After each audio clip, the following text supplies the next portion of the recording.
Medina Munawwara में अब सल्लल्लाहु अलैहि वसल्लम के पड़ोस में एक यहूदी बूढ़ी औरत रहती थी जो अब सल्लल्लाहु अलैहि वसल्लम की शदीद मुखालिफ थी।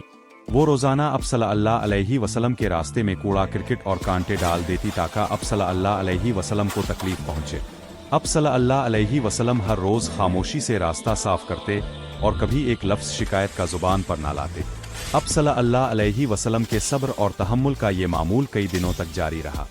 एक दिन जब अब सल्लल्लाहु अलैहि वसल्लम सुबह इस रास्ते से गुजरे तो रास्ता साफ मिला। अब सल्लल्लाहु अलैहि वसल्लम को ये देखकर हैरत हुई। अब सल्लल्लाहु अलैहि वसल्लम ने सहाबा से पूछा कि क्या हुआ।